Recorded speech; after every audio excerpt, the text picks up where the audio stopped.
자, 제 옆에 앉아주셔서 감사합니다. 네, 오늘 우리 오후 예배 첫째 시간으로 재직 세미나 첫 번째 시간으로 재직은 복음의 청직입니다. 재직은 복음의 청직입니다. 라는 제목으로 함께 말씀을 나누도록 하겠습니다. 여러분, 청직이라는 말을 들을 때 어떤 느낌이 드나요? 점심을 안 먹어도 혀가 자꾸 꼬이는 것 같네. 왜 재직을 하고 계십니까? 어떤 분이 뭐 이렇게 대답한다고 합니다. 섬기기를 위해서요. 또 봉사하기 위해 재직을 합니다. 물론 좋은 말입니다. 또 내가 은혜 받은 것을 갚기 위해서 이 청지기로 또 재직을 합니다라고 이렇게 합니다. 모든 답이 좋은 대답이고 좋은 동기입니다. 그러나 성경은 재직의 정체성에 대해서 그저 좋은 마음, 열심으로 이렇게 정의하고 있는 것은 아니라는 것을 보게 되죠.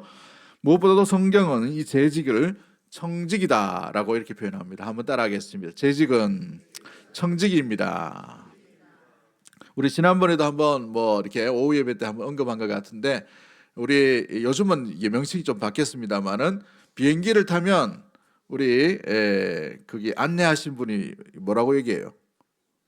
스튜어디스라고 얘기죠. 남자를 뭐라고 합니까? 스튜어드라고 얘기해요. 스튜어디스는 여자를 얘기하고, 지난번에 한번 누구 맞추더만. 감사합니다. 아무튼 스튜어드라는 단어를 써요. 이 뭐냐 하면 돌봄, 청직이다라는 의미를 가지고 있단 말이죠. 이것은 단순하게 담당자를 넘어서 믿음에 또 진리에 대해서 복음을 맡겨진 사람을 이야기할 때 그 무게를 담고 있는 것을 보게 됩니다. 원래 이 청직이 우리나라의 표현으로 말하면, 우리나라의 이 옛날 전통의 고려 시대나 또 조선 시대에는 이 청직이라는 말을 줄여서 굉장히 쉬운 말로 말했죠. 뭘 얘기했습니까? 집사라고 했습니다. 집사. 집에 집사 있냐? 그 집사가 가정을 돌봄을 하지요. 재정 부분들, 또 집에 또 양반집이면 이렇게 땅, 어떤 토지 이런 것들을 다 관리하는 사람을 집사라고 얘기합니다. 그래서 왕의 집안을 맡아 수고하는 사람, 재정을 맡아서 관리하는 사람, 비밀을 맡은 자를 청직이다라고 이렇게 합니다.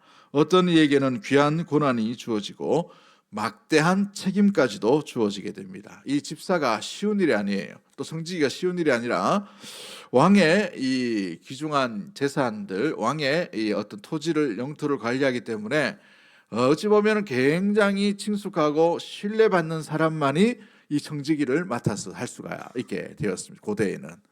근데 반면에 또 목숨이 간당간당합니다. 왜냐하면 왕의 마음이 변덕스러우면 제일 먼저 죽어나가 떨어지는 대상도 이 청지기의 대상이 되게 되는 것이죠.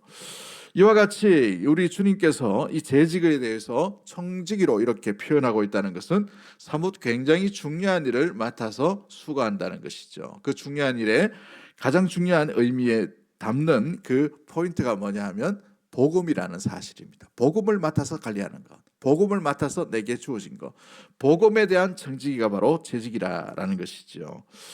여러분, 그렇습니다. 재직은 무엇보다도 복음의 청직임을 말하고 있습니다. 4장 1절 말씀에 무엇보다도 우리를 생각하게 하며로 말미암아 그리스도의 뭐라고 되어 있어요? 사람이 마땅히 우리를 그리스도의 일꾼이요 하나님의 비밀을 맡은 자라고 이렇게 되어 있어요. 맡은 자. 근데 이 맡은 자라는 단어가 청직이라는 단어를 의미하고 있습니다. 여러분, 그렇다면 우리가 이 모든 부분들이 다 재직으로 이렇게 섬기고 나아가고 있는데 우리는 어떤 사람일까? 단순히 직분을 이야기하면 목사, 성도, 집사, 장로, 권사, 또 뭐가 있습니까? 다 들어갔죠? 안 들어가면 또 안 되니까 또, 그죠? 다 들어가 있어요, 그죠?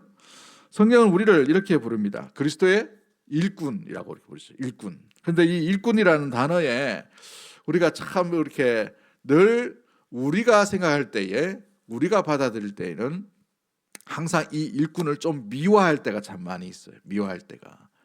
일꾼 하니까 어떤 느낌이 드십니까? 좀 좋아 보이죠, 그죠? 일꾼 이렇게 하니까.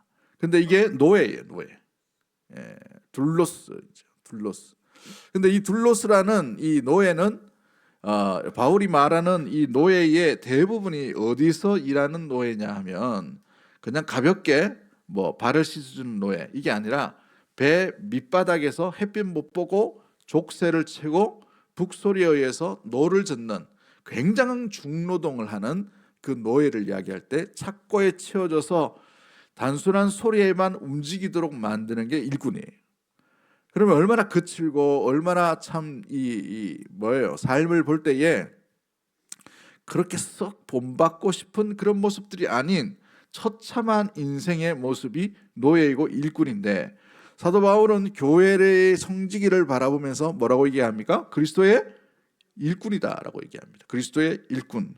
그러므로 그리스도께서 하라고 한, 그리스도께서 무엇보다도 부탁하신, 어찌 보면 이 사명이라는 좋은 포장지에 있던 어떤 단어들이 아니라 거친 명령에 무조건 따라야 하는, 착고에 끼어서 이리저리 흔들려서 나가야만 하는, 북 치면 져야 되고 북을 멈추면 멈춰야 되고 이쪽으로 가면 이쪽을 놓아줘야 되고 저쪽을 얘기하면 저쪽을 놓아줘야 되는 굉장한 단순하지만 중노동이고 거칠고 뭔가 선하게 본받을 만한 그런 요소들이 전혀 없는 그런 단어가 일꾼이라는 단어를 쓰고 있다는 말이죠.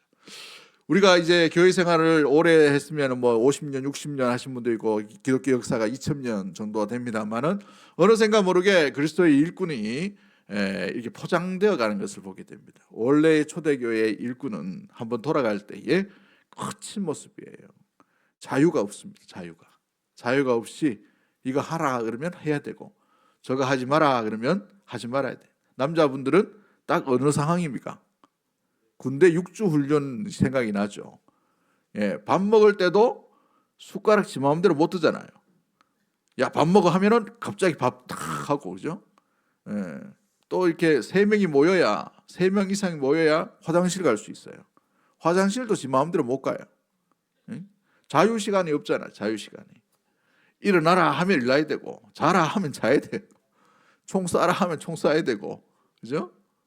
자유 시간 하면 5분간 휴식이, 5분이 5분.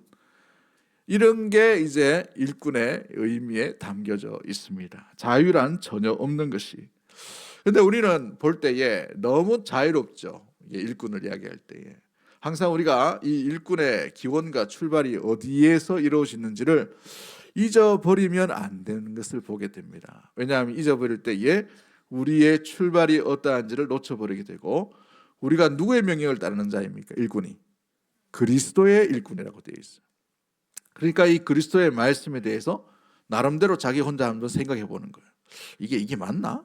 이렇게 생각하는 거죠. 자꾸 재봐요. 이렇게 이때는 요거 안 하는 게 좋겠다. 요걸 하는 게 좋겠다. 자꾸 재본단 말이죠. 눈치 말이 거죠. 예전에도 한번 얘기했는 것 같은데 훈련소에 4주차인가 5주차쯤 되니까 60 트럭이라고 큰 트럭이 한 3대가 왔습니다. 거기서 내리는 분들을 보니까 키가 180 얼마인데 여기에 휘장이 얼마나 화려한지 공수부대더라고. 보니까 먼저 데리고 가려고 훈련소에 오신 거예요. 왔는데 한 200명을 불러 모았습니다. 200명 불러 놓고 이제 누구 뭐 계속 이름 부르더라고. 불러가지고 저도 끌려갔는데 딱 보는 순간 기겁을 하게 돼요. 눈이 사람 눈이 아니에요. 눈에서 이 광채가 나는데 완전히 이 공수부대 아무나 가는 게 아니구나 싶더라고요. 눈이 번쩍번쩍 하는데 마주치면 왠지 끌려갈 것 같은 그런 느낌이 들어서 괜히 안경 끼고 이렇게 멍청하게 이렇게 이렇게 있기도 하고, 어떤 친구는 괜히 막 이렇게 주의력 결핍처럼 이렇게 막 행동하기도 하고 압도가 되더라. 압도. 끌려가면 힘들겠구나 이런 생각이 본능적으로 든 거죠. 근데 순진한 애들이 다 끌려갔어요. 근데 끌려가는데 너무 불쌍하게 끌려가는 거예요. 수료식도 못 보고 그냥 다 태워가지고 확 깎더라고요. 와, 무섭대요 보니까. 아무튼 이 군대의 느낌이 뭡니까? 자유가 없어요. 내 마음대로 하고 싶어서 하는 것이 아니에요. 자원해서 뭘 하는 게 아니에요. 제가 하겠습니다 이게 아니라는 말이죠. 그냥 일방적으로 너 이거 해 이거예요. 그러면 군말을 들을 수 있어요 없어요? 족쇄가 채워져 있고 무엇보다도 그 일에 대해서 생사의 여탈권이 주인에게 있기 때문에 그런 대답이나 그런 반응을 할 수가 없는 것이 일꾼이라는 의미입니다. 그리고 오늘날에 우리가 생각하는 일꾼과는 사뭇 다름을 바라보게 되죠. 우리가 주의 몸된 교회를 섬길 때에 여기서부터 교회를 대하는, 주님을 대하는, 또 주의 명령을 대하는 자세가 좀 달라지지 않는가, 이런 좀 생각이 듭니다. 말씀을 준비하면서 저도 마찬가지죠. 어느샌가 모르게 우리나라에는 예수 그리스도의 종이라고 해야 되는데 예수 그리스도의 종님들만 생겼어요. 그러니까 다 대접받으려고 하는 거예요. 목사부터 시작해서 마찬가지로, 그렇죠? 섬겨야 되고, 목사의 역할은 물론 말씀입니다만은 다른 모든 부분에서 종님으로 다 대접받으려고 하는 거죠. 다 대접받으니까 정작 누가 대접 못 받는 거예요? 네? 누가 대접 못 받는 것 같아요? 그렇죠. 주님이 대접을 못 받는 거예요. 우리 교회는 주님이 대접받고 있는지 한번 우리 스스로를 한번 점검해 보세요. 저도 이 말씀 준비하면서 이 김 목사, 이 김 목사 때문에 예수님이 대접받고 있는가 없는가 한번 생각이 나게 돼요. 심각하게 생각하진 않았지만 이게 아차 싶더라고요. 그렇죠? 여러분, 우리의 섬김 때문에 주님이 무엇보다도 영광을 받으셔야 되는데 우리의 섬김으로 우리가 대접받으려고 하면 그때부터 어긋나게 되어 있다는 것이죠. 청지기는 주인이 없는 사람이 아니라 주인이 분명히 있는 사람이에요. 그 주인이 누구예요? 솔직하게 여러분 자신입니까? 그러면 그 주인을 드러내게 되어 있어요. 우리는 그 숭배의 대상이 여러분 딱 한 가지밖에 안 돼요. 그 자리에 누가 있는지 딱 그 한 자리란 말이에요.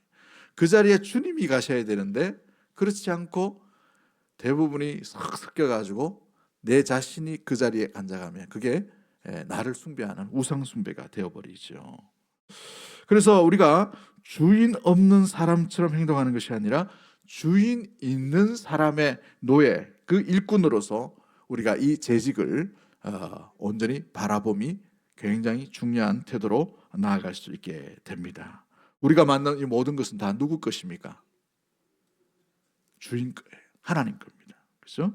교회도 마찬가지고 우리 교회의 모든 구성도 마찬가지고 예배의 질서도 성도의 돌봄도 시설도 직분도 섬김도 다 하나님 것인 줄 믿습니다. 하나님 맡기신 것이에요. 그러므로 이게 우리 거다 하면 우리가 모여있는 우리가 주인이다 생각할 수가 있어요. 교회는 절대 민주주의가 안 됩니다. 왜 민주주의가 안 돼요? 교회는 신본주의라 해야 됩니다. 할렐루야. 이 신본주의가 뭐냐 하면 물론 우리가 투표해가지고 일꾼도 뽑고 투표해가지고 사람도 세우고 하지만 가장 중요한 근본 이 중심의 핵심이 뭐냐면 주의 말씀이 되어야 됩니다. 말씀.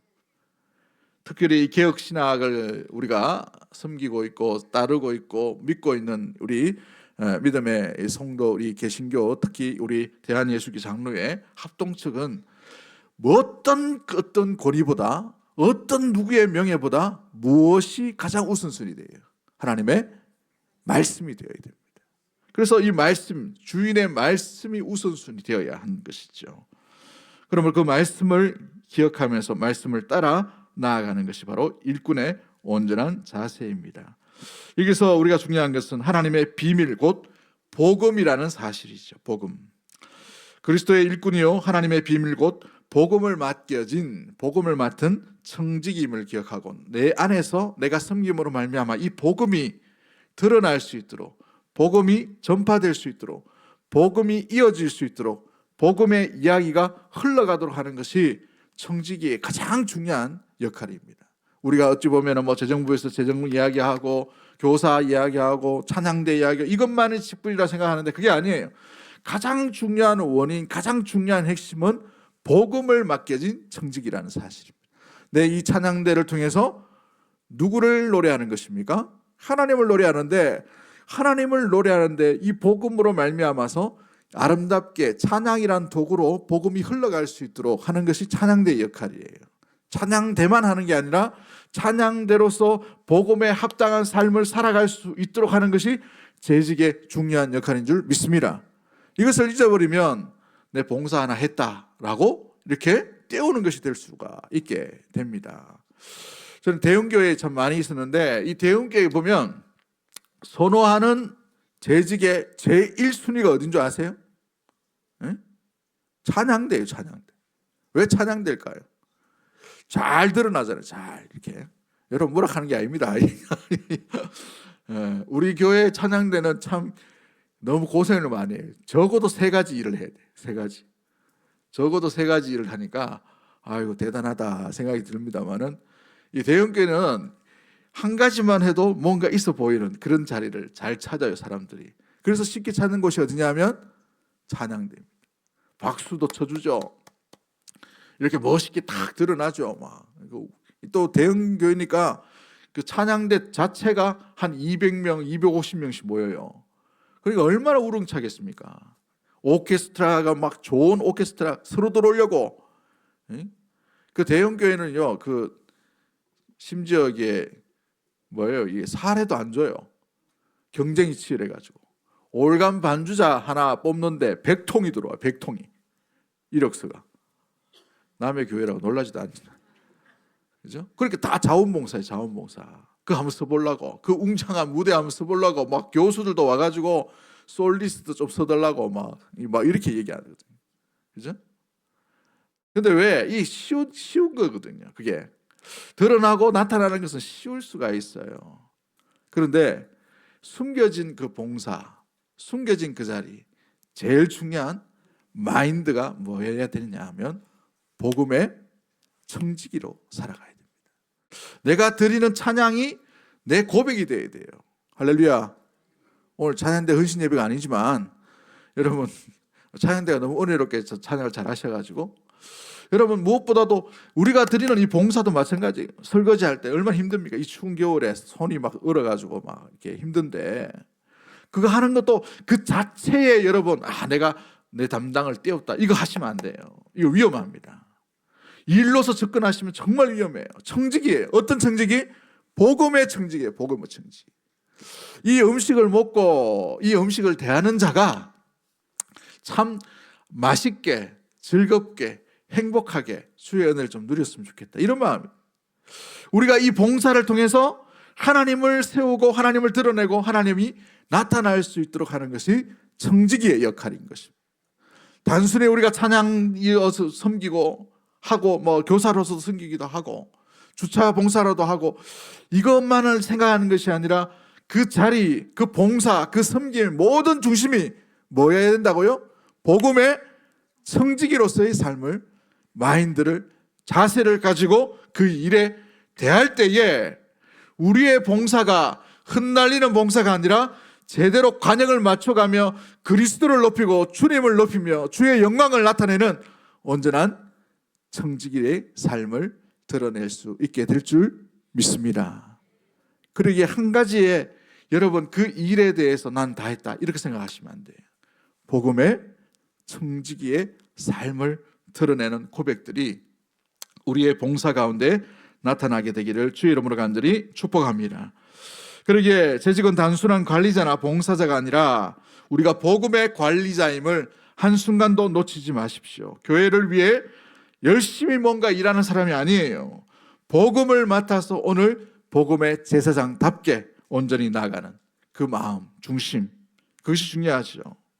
그러기에 재직의 삶은요 열심의 문제가 아니에요. 한번 따라하겠습니다. 재직의 삶은 열심의 문제가 아니라 신실함의 문제다. 신실하신 주님 따라가는 것이죠. 열심히 할 때 어떤 일이 납니까? 열심히 할 때 열심히 싸웁니다. 어느 교회도 마찬가지예요. 2,000명 넘는 교회도 누가 싸우느냐 하면 열심히 있는 사람이 싸워요. 왜냐하면 열심히 있기 때문에 그래요. 그 열심히 누구를 향하는가 촛대와 방향과 그 방향 감각을 잃어버리면 항상 뭐가 되냐면 자기 의가 자기 열심히 드러날 수가 있어요. 목사도 마찬가지입니다. 어떤 목사가 제일 많이 소리 지르고 제일 많이 빗대 올리고 손가락질 하냐면 자기 의가 있는 사람, 자기 의에 충만한 사람은 항상 비난과 비판하게 돼 있어요. 남을 이것밖에 못하냐 되는 거예요. 그러니까 나중에 이제 자기 가족도 막 비난하게 되는 잣대가 되어버린 거죠. 여러분, 우리는 우리의 열심으로 일하는 것이 아니라 신실함으로 일하는 거예요. 좀 천천히 가도 꾸준하게 믿음으로 그리스도를 드러내는 방향으로, 이 마음과 방향을 잃어버리지 않는 우리 믿음의 모든 가족들이 되었으면 좋겠습니다. 그래서 신실함은 끝까지 가는 거예요. 끝까지. 청지기는 끝까지 복음을 지키고 뒤뚱뒤뚱거리더라도, 그죠? 헤매이더라도 한결같이 그 방향을 온전히 지키는 자가 바로 진짜 청지기의 모습이 되는 것이죠. 두 번째, 이 청지기에 요구되는 것이 무엇입니까? 그러기에 충성이라는 단어예요. 몇 달 전에 충성이라는 단어에 대해서 우리가 한번 살펴봤습니다만은, 한결같은 마음, 한결같은 태도를 충성이라고 말합니다. 그 명령이 힘들고 어렵더라도 그 명령을 따라 끝까지 나가는 것이 충성됨이다라고 말하죠. 그래서 이 충성된 사람은 책임감이 있게 됩니다. 책임지려고 해요. 그런데 충성되지 못한 사람의 특징이 뭡니까? 책임을 안 지려고 해요. 그렇죠? 중직이 될수록 책임을 져야 됩니다. 재직은 책임지는 사람이에요. 그 부서에 대해서. 그 책임이 어떤 책임이 됩니까? 나의 삶의 드림으로 말미암아, 내가 희생함으로 말미암아 드러나는 것입니다. 그렇죠? 그래서 이 충성됨을 기억할 때에 끝까지 한결같은 마음으로 나아가는, 자기 자신의 드림과 자기 자신의 낮아짐과 자기 자신의 온전함으로 말미암아 나아갈 수 있는 것이 바로 이 충성됨이라는 사실입니다. 성경은 단순히 능력과 실력을 요구하는 것이 아니에요. 뭘 요구하느냐? 충성을 요구합니다. 충성을 끝까지. 우리 좀 실력 없어도 돼요. 그런데 충성됨을 잊지 않는 우리 믿음의 청지기들, 재직이들이 되기를 주의 이름으로 간절히 축복합니다. 그래서 실력 갖추지 마라 이 말은 아니라, 그러나 이 실력을 너무 생각하다 보면 자기 열심히 일어날 수가 있어요. 저도 마찬가지입니다. 교육자 때, 부교육자 때 좀 이렇게 머리가 팽팽 돌아가는 그때가 있었습니다. 그러다 보니까 머리가 좀 안 돌아가는 교육자가 있었어요.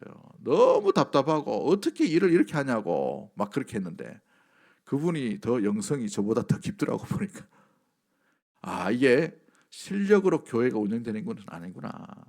만약에 실력과 머리 똑똑함으로 교회가 아름답게 나아가고 했다면 서울대 법대 사람들 다 목사를 뽑아야 돼.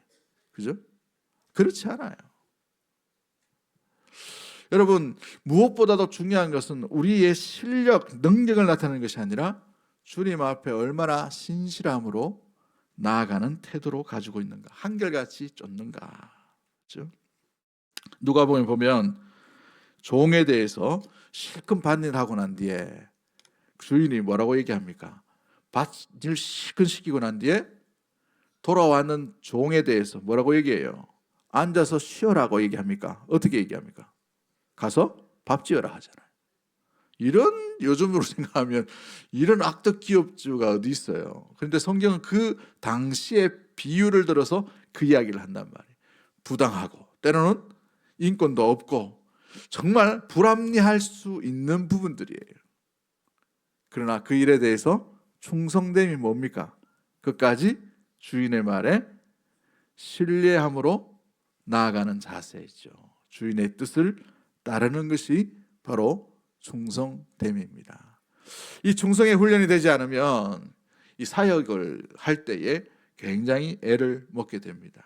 특히 좀 젊었을 때, 저 같은 경우에 전도사 때 부당한 거를 참 많이, 초년병 때 많이 고생을 했어요. 교회가 건축을 하다가 부도가 났습니다. 부도가 나니까 이제 IMF 때, 그래서 이제 성도들이 기둥 붙들고 막 울고 기도하고 막 그런 일이 있었어요. 뭐 인천에 있었는데 막 그렇게 하다가 어느 날 목사님이 갑자기 40일 금식 기도를 갔다 오겠대. 그래가지고 여기 놔두고 어디 가시냐고 하니까, 지금 교회 상황이 너무 힘드니까 40일 금식 기도하고 오겠다고 하는 거예요. 그분이 건강도 안 좋으신 분이 가셨어요. 그리고 또 이제 가셨으니까 또 부교육자들은 또 이제 담임 목사님 가셨으니까 더 이렇게 뭐 교회 성도들과 함께 기도하고 막 이렇게 했어요. 40일 만에 오셨는데 40일 동안 기도하시고 오시는 응답이 뭐냐 하면, 교회 건축은 내가 해야 되겠다, 이렇게 응답을 받고 오셨어요. 그래가지고 본인이 독일 가서 사오신 독일제 모든 이 기구와 장비들을 다 가져오셔가지고 지하부터 해가지고 인테리어를 혼자 다 하시는 거예요. 근데 그걸 보니까 할 수 있는 사람이 별로 없잖아요. 그러니까 이제 부격자들은 거기 옆에 붙어가지고 뭐 이게 못 나르고 뭐 하고 있는데, 그걸 보니까 이제 성도들도 같이 이제 시멘 나르고 뭐 하다가 보니까 어떻게 하다 보니까 교회가 이렇게 완공은 다 됐어요. 완공은 다 됐는데, 야, 진짜 너무너무 힘들었습니다. 제일 힘든 게 뭐냐면 이 시멘트 나르는 거, 그거 괜찮았어요. 양복인데 한 벌밖에 없는 양복이지만 그거 입고 시멘트 나르고 모래포 나르고, 이건 그때는 젊었으니까 괜찮았습니다. 이거 부당한 것도 아니었어요. 제일 힘든 게 뭐였냐면 시멘트 그 덕지덕지 붙었는데 뚝뚝 떨어졌는 시멘트 똥이 있어요. 그거 치우라 할 때 그 제일 자존심 상하더라고요. 그래도 신대원 나왔는데, 에? 그래도 양복 입고 이렇게 와가지고 뭐 선교사라고 하는데, 시멘트 똥은요 바닥에 앉아가지고 이렇게 모양 없이 맨날 이렇게 하는 거였어요. 와, 그 얼마나 참 허리도 아프고 힘든지. 근데 그걸 다 했습니다. 다 했고. 근데 그 과정을 하나씩 시켜갑니다. 어느 수도사가 자기에게 다가오는 수많은 수백 명의 제자들을 받을 때에 그 선택의 기준이 뭐였냐면, 많은 사람들이 와서 명문가의 자식, 또 똑똑한 사람들, 천재, 이런 사람도 많이 수도사로 자원해서 왔어요. 그 스승에게 배우려고. 근데 그 스승이 그들에게 면접 시험을 봅니다. 나가서 무를 심으라는 거예요. 무를. 그래가지고 나가서 이 사람들이 수백 명 되는 사람이 무를 잘 심었어요. 다음 날 또 부르더니만 이제 무를 거꾸로 심으라는 거예요. 그러다 보니까 똑똑한 사람은 어떻게 계산합니다. 저 수도사가 나이가 많다면 뭐가 됐다, 이제 치매기가 있나 보다 싶어가지고 그 중에 반이 탁 가버려요. 저런 수도사 밑에 어떻게 살겠냐, 가버려요. 근데 이제 반은 남아가지고 또 이렇게 그래도 뭔가 이유가 있겠지 해서 이렇게 심습니다. 다음 날 되니까 또 불러가 뭐라고 하냐, 이제 바르게 심으라 또 하는 거예요. 사람 놀리는 것도 아니고. 그러다 보니 또 반이 떨어져요. 반이 떨어져가지고 정말 이 첫날에 알아봤어야 된다고 또 가버립니다. 남아있는 사람들이 또 겨우이 이렇게 물을 또 바르게 심어요. 그 다음날 되니까 또 뭐라고 하냐면 또 거꾸로 심으라 하는 거예요. 아무 말도 없어요. 실제 그 수도회의의 면접 테스트 질문과 질문지예요. 그게. 그렇게 열 몇 분을 하고 났는데 마지막 남은 한 사람 딱 뽑는 거예요. 이유가 뭡니까? 보이는 사람에게도 충성하지 않으면 보이지 않는 하나님께 어떻게 충성할 수 있겠냐, 이걸 이야기하는 것이죠. 충성이라는 것이 쉬운 일이 아니에요. 저도 마찬가지고. 그렇죠? 왜 유혹이 없겠습니까? 그럼에도 불구하고 충성은 주인만 바라보고 한 걸음 한 걸음 그 주인의 명령에만 신뢰함으로 온전히 나아가는 것이 충성됨인 줄 믿습니다. 우리 믿음의 우리 대구동성의 모든 재직들과 모든 성도님들이 그 충성됨을 잃어버리지 않고 한결같이 주만 바라볼 수 있는 온전한 해바라기들이 되기를 주의 이름으로 간절히 축복합니다. 그래서 가장 먼저 중요하게 어디에 충성해야 되느냐, 가장 먼저 첫 번째가 하나님의 말씀에다 충성해야 됩니다. 하나님의 말씀에, 이 말씀을 지키기 위해 몸부림치셔야 된다. 주의 말씀의 뜻이 무엇인지를 깨닫고, 그죠? 그 말씀 아래에서 우리가 한 걸음 한 걸음 나아갈 수 있도록 몸부림치셔야 돼요. 요게 되지 않으면 나머지는 다 안 돼요. 말씀에 대해서 내 자존심을 꺾고, 말씀에 대해서 내 인내, 이것도 마찬가지고, 한결같은 방향도 유혹도 꺾어버려야 돼요. 말씀이 지시하시면, 말씀이 가르치시면 언제든지 예스 하셔야 돼요. 예스. 말씀의 뜻한 가운데에 내가 이 말씀의 길과 어긋나 버리면 말씀에 약속하신 복이 그곳에 나타나지 않았습니다. 기적은 말씀을 따라갈 때에 기적이 일어나는 거예요. 요단강은 주님께서 나아가라 그 첫 발을 내믿은 그 순종의 발걸음으로 인하여서 말씀을 들을 때에 거기에 기적이 나타나는 것이죠. 여러분, 홍해가 갈라지는 것도 마찬가지입니다. 홍해를 가르친 그 주님의 명령을 따라 그곳까지 갔을 때에 홍해가 갈라지는 거예요. 만나는 그 아침 가운데 나아갔을 때에 만나의 귀한 기적을 맛보게 되는 줄 믿습니다. 그러기에 말씀에 대한 충성을 잃어버리지 않는 우리 믿음의 모든 재직들이 되기를 주의 이름으로 간절히 축복합니다. 또한 말씀에 대한 충성이 있기에 삶마다 범사에 뭘 해야 되냐면 기도로 모든 것을 연결하고 이어갈 수 있는 기도의 충성됨이 일어나야 되는 것입니다. 범사에 기도하라라고 되어 있어요. 범사에 기도하라. 어떨 때 기도하라라고요? 범사에 기도하는 거예요. 범사에. 여러분의 일터와 여러분의 가정과 여러분 교회에 있을 때도 마찬가지고 모든 회의할 때도 기도함으로 시작해야 돼요. 기도함으로 이어져 가야 또 기도함으로 뭔가 출발해야 되는 것이죠. 식사할 때 기도하는 이유가 뭡니까? 일할 때 여러분 도착해서 직장 속에서도 가장 먼저 잠깐이라도 주님 앞에 감사 기도라고, 잠들기 전에 주님 앞에 감사의 기도라고, 잠 깰 때에도 주님 앞에 기도하고 있죠. 사람을 만날 때에도 기도함으로 만나세요. 여러분 일할 때 바이어를 만나고 사람들 영업으로 만나잖아요. 그 만나기 전에 먼저 그 만남의 자리 가운데도 주님을 초청하셔서 주님을 신뢰하고 주님 앞에 엎드려 기도하고, 그럴 때 사람의 마음을 열어가시는 분이 하나님께서 놀랍게 일하시는 놀라운 능력들을 맛보게 될 줄 믿습니다. 그러기에 우리가 잘 모여서 열심히 또 모이고 또 나갔을 때에도 함께 범사에 온전히 기도함으로 나아갈 수 있는 기도에 대한 충성됨이 일어날 수 있는 우리 믿음의 모든 가족들이 되기를 주의 이름으로 간절히 축복합니다. 세 번째 어디에 충성해야 되냐면 사람에 대한 사랑에 대해서 충성함이 필요합니다. 사람은 누구나 연약할 수밖에 없어요. 우리 가족이라 하더라도 자녀를 2명 낳아 보니까 자녀가 다 달라요. 우리 그 딸애는 분명히 딸인데 완전히 남자입니다. 완전히 남자. 성이 남자가 아니고 성격이 남자예요. 뭘 간섭을 하면 굉장히 독립적입니다. 그러니까 군대를 가지, 여자애가. 참 대단하지 않아요? 하사관으로 갈아놓고 어느 날 갑자기 장교가 됐대요. 그것도 통보를 하더라고. 아빠 장교 됐어.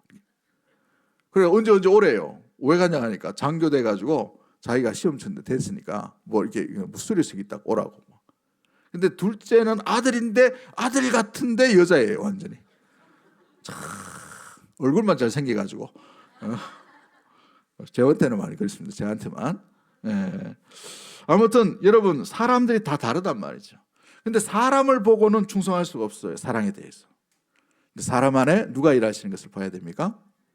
하나님이 일하시는 것을 보셔야 돼요. 하나님이 일하시는.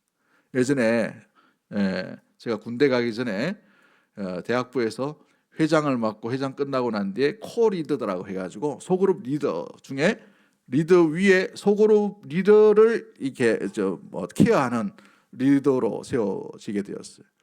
근데 이제 군대 갈 때 얼마 안 남아가지고 한 자매가 신입생인데 굉장히 눈에 좀 이렇게 밟히는 자매가 하나 있었습니다. 장로님 딸이, 장로님 딸. 근데 이 자매는 자기가 믿으면 좋은 줄 알았어요. 그렇게 행동하고, 물론 교회에서 자랐기 때문에 자기 나름대로 예배는 드리고 했는데 삶과 이 모양과 태도를 보니까 우리 소그룹 믿으니까 쭉 지켜볼 것 아닙니까? 보고 올라오고 하는데 보니까 이게 이제 뭔가 케어가 필요하더라고요. 그렇죠? 케어가 필요한 것 같아요. 그래서 군대 가기 전에 마지막으로 그 자매에게 심각하게 제가 조언을 했습니다. 근데 조언하기 전에 하나님 그 영혼을 만져달라고 괜히 제가 얘기해가지고 그 자매가 실족해가지고 또 그렇게 되면 안 되니까 그 자매에 대해서 하나님 만져주시고 주님의 선하신 방향으로 이렇게 나갔으면 좋겠다 했습니다. 근데 제가 이제 이런저런 이야기하다가 그 자매에 대해서 쭉 이렇게 서로 이렇게 대화를 하다가 어떤 이야기를 했습니다. 근데 그 자매가 이 느끼는 반응이 충격이었어요. 충격. 자기는 평생 그런 얘기 들어본 적이 없대. 그래서 제가 그 복음도 전하고 막 이렇게 했었어요. 근데 제가 군대 가는 날 편지를 써줬더라고요. 연애 편지는 아닙니다. 네. 편지를 보냈는데 자기 평생에 자기에게 진정으로 이렇게 진실하게 이야기해 준 사람은 유일하다는 거예요. 처음 들어본다는 거예요. 교회 아무리 다녔고 교사도 했고 또 주일학교 쭉 자랐지만 어느 교사도 그렇게 얘기해 주는 사람이 없었다는 거죠. 제가 진실하게 얘기했기 때문에 그 전에 주님 앞에 기도했어요. 주님께서 그 아이 가운데 살아계신다면, 역사하신다면 만져달라고. 여러분, 우리가 사람을 볼 때에는 사람이 허점투성이에요. 그러나 하나님의 일하심을 볼 때에 그 속에 하나님의 능력을 인정한다면 우리는 사람에게 충성하는 것이 아니라 사람을 향하신 하나님의 그 놀라운 사랑에 우리는 충성할 수가 있게 되는 것이죠. 이후에 그 자매가 목사님 사모가 됐어요. 지금은 한인교회 중에 호주에서 제일 큰 교회 사모됐습니다. 딴 데 가서 얘기하지 마이소. 아직도 기억이 나는 그런 순간이었어요. 여러분, 우리는 사람에 대해서 단순한 업무 상태로, 어떤 업무자로 이렇게 여기는 것이 아니라 그 속에 하나님이 일하심이 있는 자로 항상 시각을 바라보아야 하는 것이죠. 어린아이가 좀 어려워 보인다 하더라도 여러분, 우리보다 더 훌륭한 자녀로 자라갈 수가 있어요. 믿음의 용장으로 자라갈 가능성이 있단 말이에요. 3명만 아멘 하는 건데, 여러분이 맡고 있는 반아이가 여러분보다 믿음이 훨씬 좋을 가능성도 있어요. 할렐루야. 우리가 지금 받았던 여러 가지죠. 온 지 얼마 안 된 사람도 마찬가지입니다. 그죠?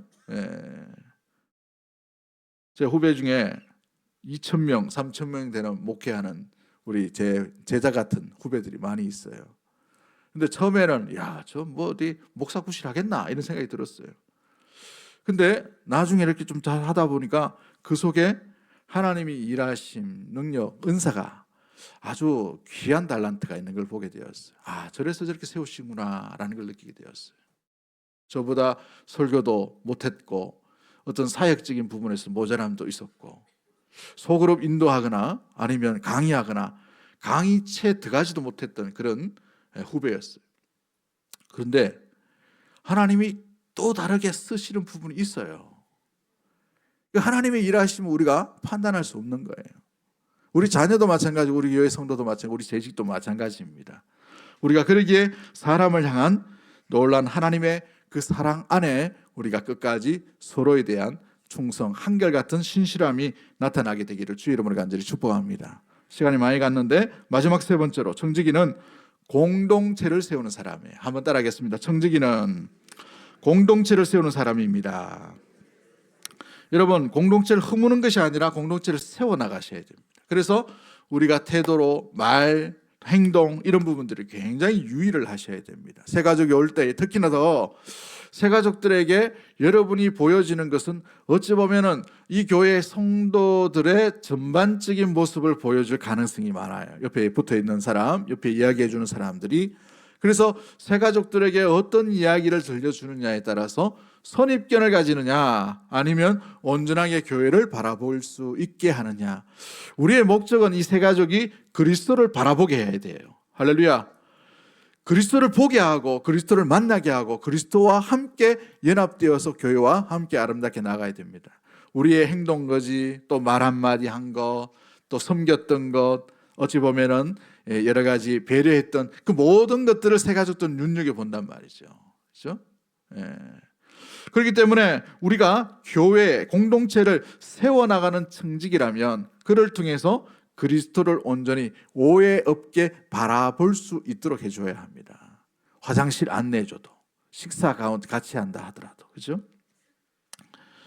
여러분, 혼자 충성하는 사람은 없어요. 그래서 함께 충성되게 나가야 됩니다. 청직이란 교회의 질서를 지켜 나가야 되죠. 그래서 교회란 이 500년, 때로는 200년, 우리 교회는 67년의 여러 가지 전통과 질서가 있을 거예요. 그 질서가 아무리 거칠고 우리한테 맞지 않는다 하더라도 그 질서가 있기 때문에 교회는 교회로서의 기능을 온전히 또 하나씩 해 나갈 수 있게 되는 것입니다. 오늘날 시대에 이런 전통이나 이런 부분이 우리 시대, 현대 시대에 잘 맞지 않을 때가 있어요. 옷이 잘 안 맞을 때가 있단 말이에요. 근데 이 옷을 벗어버리면 어떻게 될까요? 추위가 있어요. 추위가. 외부의 어떤 이 겁질도 겁질 나름대로의 기능을 정확하게 하게 됩니다. 우리 신학도 마찬가지예요. 이 신학이 굉장히 보수적인 신학입니다. 우리 교회, 우리 또 교단의 신학은. 그러나 이 보수적인 신학이기 때문에 우리가 자유주의 신학에 무엇보다도 휩쓸리지 아니하고 그리스도를 그리스도로 고백하고 성경을 하나님의 말씀으로 고백할 수 있는 이유가 바로 여기 있는 것이죠. 할렐루야. 감리교 신학이나 아니면 또 다른 신학자들은 그리스도의 이 말씀인 성경이 하나님의 말씀일 수 있다라고 가르쳐요. 예? 미친놈이야 이거. 신학교에서 그렇게 가르친단 말이에요. 우리 신학교에서는 이건 하나님의 말씀입니다 이렇게 가르친단 말이에요. 근데 신학교 들어가 보면 참 이게 모양이 없어요. 우리 신학교는. 저희 다닐 때 신학교는 30명씩 집어넣습니다. 그 기숙사에. 다 감기 걸려요. 다. 밥은 모래막 섞인 이 밥을 줬어요. 500원에 팔면서. 분명히 그 돼지고기 나온다고 했는데 보니까 돼지고기는 온 데가 안 돼 없어. 하나도 없더라고. 아무리 찾아봐도 없어. 그런 밥을 줬어요. 군대보다 더 못한 밥. 근데 또 이 신학교 교수님들은 실력이 있는 교수님에도 불구하고 그걸 못 가르쳐요. 또 다양한 걸 못 가르쳐요. 가르치다가 또 이상하게 될까 싶어가지고 고리타분하게 그것만 계속 가르쳐요. 자기가 배웠던 것, 그것만 가르쳐요. 근데 그게 우리의 신앙을 보호해 주는 거예요.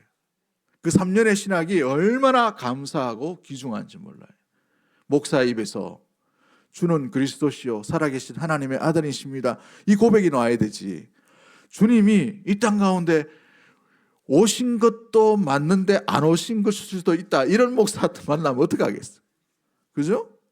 그런 목사들이 있어요. 다른 신학을 배우면. 학문에서만 나오고 이 마태복음의 그 내용 중에 진짜 예수님의 말씀은 산상수훈밖에 없다고 이야기하는 그런 가르치는 신학도 있단 말이죠. 저는 이 모든 복음서가 예수님의 말씀이라고 고백하잖아요.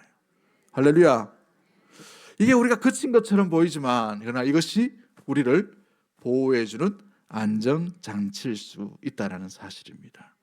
그러기에 재직은 개인적인 영성도 매우 중요합니다만은 성경이 가르치는 청지기의 모습은 함께 공동체를 세워나가는 거예요.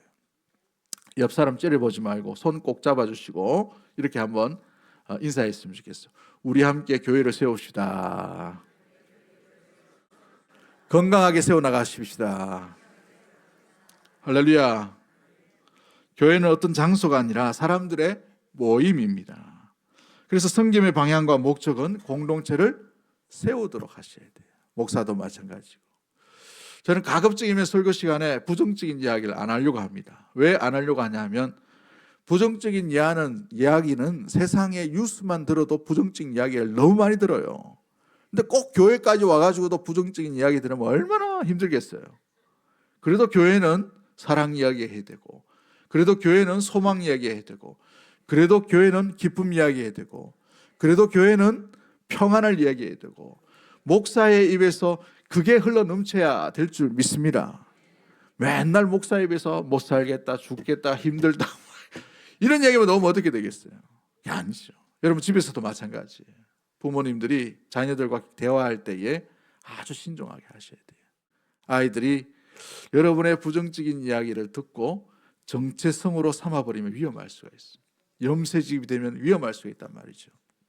그래서 아이들 앞에서는 항상 믿음의 이야기만 하셔요. 소망의 이야기만 하셔요. 사랑에 대한 이야기만 하셔요. 물론 아이들이 자라면 다 글러서 듣습니다만은 그럼에도 불구하고 아이들이 어릴 때에는 더욱더 주의해야 합니다. 식사할 때에 교회 얘기할 때 조심하셔야 돼요. 교회가 내 마음처럼 좀 뭔가 마음에 들지 않을 때도 있을 줄 압니다. 그런데 무심코 했던 말이 아이에게는 큰 상처가 돼요. 제가 그 신방하면서 그런 이야기 많이 봤습니다. 아이들이 정체성을 찾지를 못해요. 특히 목사들, 장로아들, 중직자 자녀들이 왜 그러냐면 집에서 늘 하는 일이 중직자들이 교회에 관심이 많아요. 많다 보니까 어떻게 얘기합니까? 아이들에게 좋은 이야기를 들려줘야 돼요. 희망적인 이야기를 들려줘야 돼요. 공동체를 세워나가는 이야기.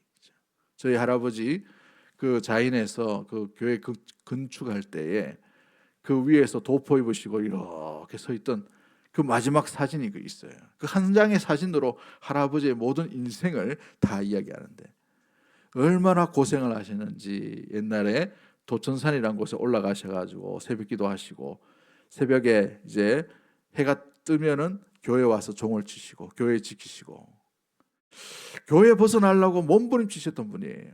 돈 벌려고 이제 아이들 먹여 살려야 되니까. 근데 돈 벌려고 나가려고 하면 애가 안 되는 거예요. 그래서 아이들 살리기 위해서 교회에서 살았다고 하더라고요. 교회에서 살았어요. 예, 전에 들은 이야기입니다. 전에 들은 이야기. 예, 사랑하는 성도 여러분, 교회가 우리의 마음보다 생각보다 더 귀중합니다. 예수님이 사랑하시기 때문에 그래요. 그래서 우리는 어떤 몸보다 교회 공동체를 세워나가는 재직으로 나가셔야 됩니다. 우리가 방에 여러분들이 많이 모이죠. 우리 교회만큼 방이 이렇게 많은 교회도 별로 없습니다. 방방마다 다 의자 좋은 거 갖다 놓고 뭐 이렇게 좋은 이야기를 들으셔야 돼요. 믿음의 이야기를 하셔야 됩니다. 교사들이 모여서 심각하게 데이터 분석하고 이것도 좋지만 그럼에도 불구하고 믿음의 이야기를 하셔야 돼요. 믿음의 이야기, 통계, 뭐 계산, 재정 얼마 여기에 너무 신경 쓰지 말고 믿음의 얘기를 더욱더 할 수 있도록, 그로 인하여 교회를 건강하게 세워나갈 수 있도록. 전도서 7장 16절과 17절 말씀이 이렇게 되어 있습니다. 지나치게 의인이 되지도 말며 지나치게 지혜자도 되지 말라. 어찌하여 스스로 패망하게 하겠느냐. 지나치게 악인이 되지도 말며 지나치게 우매한 자도 되지 말라. 어찌하여 기한 전에 죽으려고 하느냐. 전도자의 지혜 가운데에 이런 표현이 있어요. 지나치게 의인이 되다 보니 다른 사람의 의가 보이지 않는 거예요. 지나치게 지혜자가 되다 보니 다른 사람의 지혜가 미련하게 보입니다. 때로는 아이에게 배우셔야 돼요. 아이에게 얼마나 순진하고 얼마나 맑습니까? 그렇죠? 때로는 초신자에게 배우셔야 돼요. 얼마나 순수하게 그래도. 그렇죠? 우리 송구 영신 예배 때도 말씀을 드렸지만 우리 작년에 등록하신 분 중에 암 환자분이 있어요.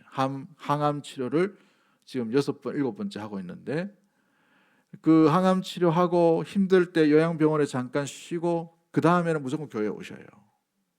와, 이 아프신데 대단하신 것 같아요. 열정이 대단하신. 그래서 집안 형편이 그렇게 좋지 않은 상황입니다. 그럼에도 불구하고 올 때마다 그 얼굴과 표정에는 참 너무 제가 본받을 만한 그 얼굴이더라고요. 우리 또 어르신들 지팡이 짚고 오시는 분들 대단하신 것 같아요. 이 추운 겨울에 힘들게, 그죠? 평생 다녔잖아요. 평생. 교회가 평생 다니면 지겨울만도 한데 한결같이 이렇게 한다는 것 자체가 이게 실력이죠. 아멘이 별로 없네. 할렐루야. 그렇습니다. 사랑하는 성도 여러분, 우리 믿음의 재직들이 공동체를 세워나감으로 말미암아 공동체가 여러분의 섬김으로 말미암아 건강하게 세워나갈 수 있게 되기를 주의 이름으로 간절히 축복합니다. 그러기 위해서 중요한 원리가 있어요. 진리를 포기한 사랑은 방임이 될 수 있습니다. 방임. 뭐가 될 수 있다고요? 방임이 될 수. 그러나 사랑을 포기한 진리는 독선이 될 수 있어요. 이 두 가지 균형을 잘 지키셔야 됩니다. 진리를 포기한 사랑은요, 한없이 받아주는 거, 이거는 방임이 될 수 있어요. 어긋난 길. 아이에게 절대 그렇게 가르치지 않죠. 그런데 사랑도 포기했는 진리만을 강조하면 어떻게 될까요? 독선이 있습니다. 비판과 비난만 일어날 수 있죠. 이 두 가지가 균형을 갖추고 여러분이 섬기는 그곳에서 아름답게 공동체를 세워나가는 우리 믿음의 모든 가족들이 되기를 주의 이름으로 간절히 축복합니다. 사랑과 은혜의 하나님 아버지, 우리를 복음의 청지기로